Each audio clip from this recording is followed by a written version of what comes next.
эл эмнени айтса айткан, эл эмнени эңсесе, ошону эңсеген элдик партияга айландык. Бүтүн Кыргызстан саясий партиясынын курамына жылдан жылга мүчөлөрүбүз көбөйсө көбөйдү, азайган жок. Башка саясий партиялардан айырмаланып, бизде күн сайын партиянын курамына келип киргендер көп. Бүгүнкү эсеп менен 125 миңден ашык мүчөбүз бар партиябыз. Өзүбүздүн ордубуз бар, өзүбүздүн тарыхыбыз бар, өзүбүздүн жакшы жаман жактарыбыз бар. Кемчиликтерибиз да бар, артыкчылыктарыбыз да бар. Бир сөз менен айтканда, Кыргызстандын эли эмне менен жашаса, дал ошону менен жашап келаткан партиябыз.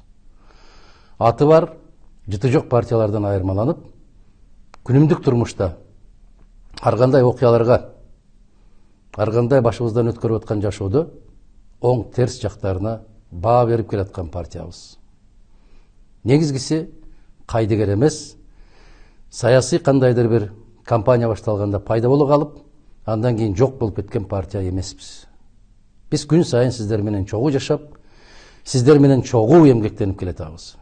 Бул биздин жетишкендигибиз. 15 жылдын ичинде биз позициябызды да өзгөрткөн жокпуз, көз карашыбызды да өзгөрткөн жокпуз. Негизги тутунган принциптерибизди жана карманган баалуулуктарыбызды өзгөрткөн жокпуз. Биз туруктуулук менен айырмаландык. Ошондуктан биздин негизги урааныбыз бул тазалык, туруктуулук, ыйман жана тартип болуп келатат. Ушул нерселер бизде жетишпей келди. Кечеки шайлоодо азыркы бийлик дүйнөгө жар салды. Биз дүйнөнү таң калтырабыз дейт. Кыргызстанда таза шайлоо өткөрүү мүмкүн дейт. Туура, азаматтар. Дүйнөнү эмес, Кыргызстандын элин, бардык нерсени көрүп келген биздин элди таң калтырдыңар. Бул аябай катуу таң калыштуу окуялар. Эч кимге аты жок, эч бир жерде жолугушуп өткөрбөгөн, жетекчиси ким экенин да билбеген, кол бала партияңарды парламентке сүйрөп, чачтан сүйрөп алып баратасыңар. Шайлоо 28 ноябрда өттү. Бүгүн 1 декабрь. 3 күн убакыт өттү.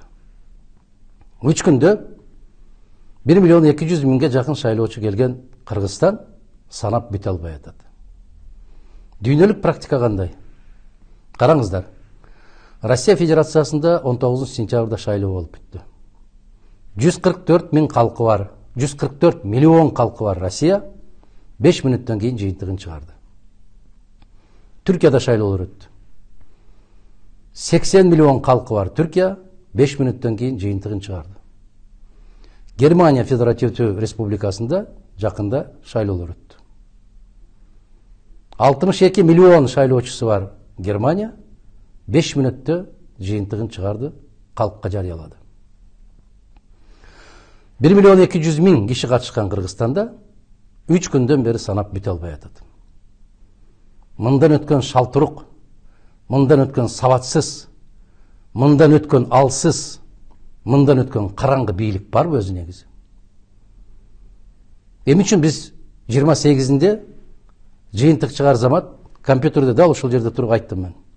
Мана компьютер өчтү, 15-20 мүнөткө өчөт, чоң химия башталат, көз боемочулук башталат. Күйгөндөн кийин көрдүңүздөр, мына борбордук шайлоо комиссиясынын алдына чыгып нааразычылык билдирип аткан саясий партиялардын коюп аткан дооматтары 100% адилеттүү дооматтар. Коюп аткан талаптары туура талаптар.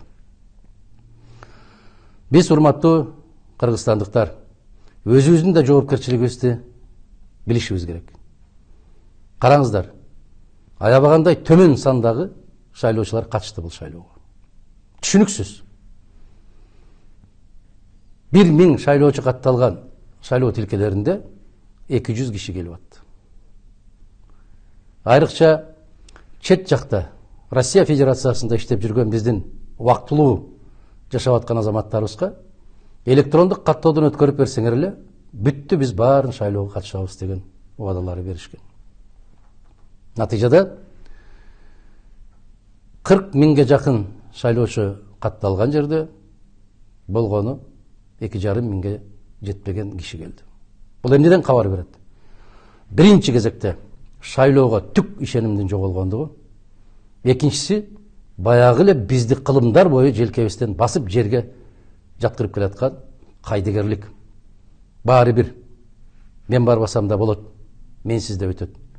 Мына ушул кайдыгерликтин кесепети Кыргызстанды аябай катуу артка тартып атат. Эмне кетмек бир саатта өз мамлекеттин, өз элиң үчүн, өз элиңдин тагдыры үчүн бир саат убактыңды демалышта коротуп коюуга дагы ыра көрбөгөндөн кийин биз өз тагдырыбызга нааразычылык билдирүүгө, бийликке нааразычылык билдирүүгө моралдык укугубуз калбайт. Мына ушундан пайдаланган бийлик каалаганын жасап баратат. Дагы бир жолу баса белгилеп айтам.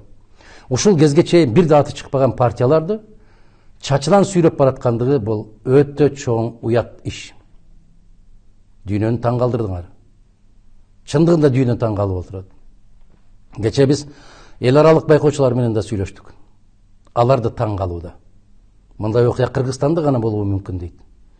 Мына эл аралык бир байкоочулардан бирөөсү айтат, менин көзүмчө жанакы Корейдин кара жашыгы 3 жолу бузулду дейт. Андагы бюллетендерди алып, бир жашыкка салып, кайрадан басып баштады дейт. Мындай бир да өлкөдө болбойт. Биз канча жолу айтабыз. Корейдин кара жашыгы кетмейинче, Борбордук шайлоо комиссиясында туруктуу таза инсандар болмоюнча, Кыргызстандагы болгон бийлик бутактарына ишеним эч качан пайда болбойт. Менден сурашат, шайлоонун жыйынтыгына макулсузбу деп. Мен ошол 28-inde түндө айттым мен. Чоң химия башталды. Аябай бир адамдын акылына сыйбаган көрүнүштөр пайда болот деп. Мына ошол көрүнүштөр пайда болду. Экинчи жагы. Мына ушундай арам жолдор менен куралган бийлик кайсы бутагы болбосун, эл үчүн иштейби? Менин күмөнүм бар. Бүгүн биз эмне талап кылабыз? Мына ол кол санактар сөзсүз түрдө кол санак болгондон кийин ошол Корейдин кара жашыгына миллиондогон каражат которуунун кажети бар беле? Силер өзүңөр таза шайлоо өткөрө албайбыз деп колуңарды көтөрүп элге салып берсеңер, бир жериңер кемип калабы? Мына чырылдап чыгып аткан биздин жигиттерибиз абдан туура маселе коюп атат. Бакыт Калмаматовдун берип аткан суроолордун бирөөүнө да расмий бийлик жооп бере албайсыңар. Себеп ал жигит абдан туура, каттуу, чечкиндүү маселелерди коюп атат. Бул суроолорду Бүтүн Кыргызстан партиясы 15 жыл бою коюп келет. Бирок бир да сурообузга жооп ала албайбыз.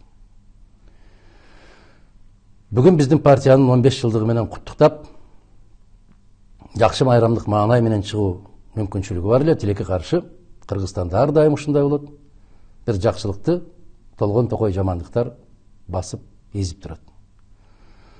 Ошого карабастан, не деген химияларды жасагандыгына, не деген басмырлоолорду жасагандыгына карабастан, биздин күчтүү элибиз, келечектен үмүттү үзбөгөн калкыбыздын бир бөлүгү Бүтүн Кыргызстанды кош колдоп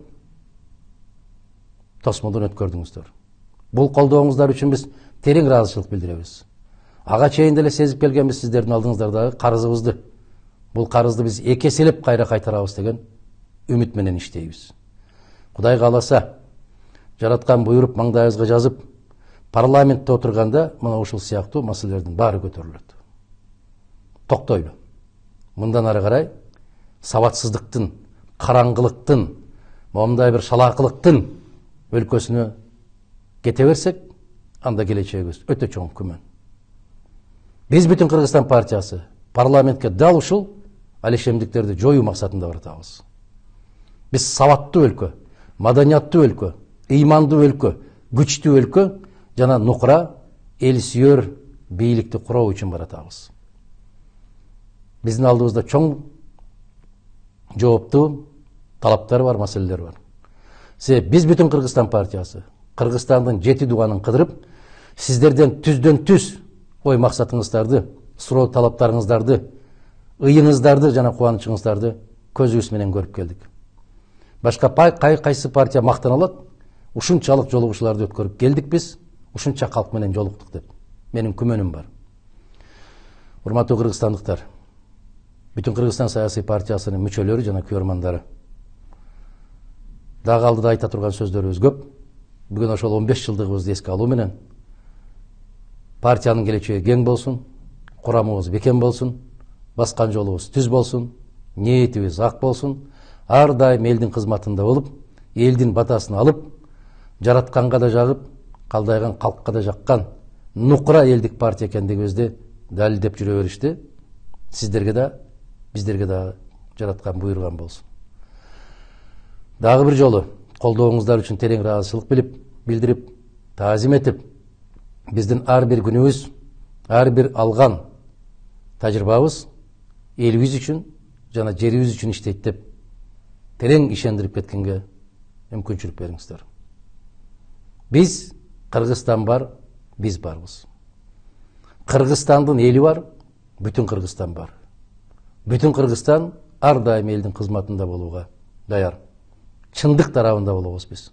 Талапты каттуу жана чечкиндүү коебуз.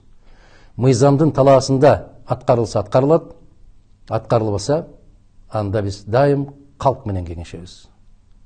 Калктын үнүн угабыз, калктын кубанычына дагы, кайгысына да ортоктошпуз. Биз элдин кызматкерибиз. Эл бизге кандай талап койсо, ошол талаптарды аткарууга дайым даярбыз. Майрамыбыз куттуу болсун, кышыбыз жеңил болсун. Ансыз да чөнтөгүбүз жука болуп турганда бизге анчалык деле сууктун кереги жок. Заманыбыз тынч болсун, жакшылык күндөрдү жолугушканды насип кылсын. Бар болуңуздар.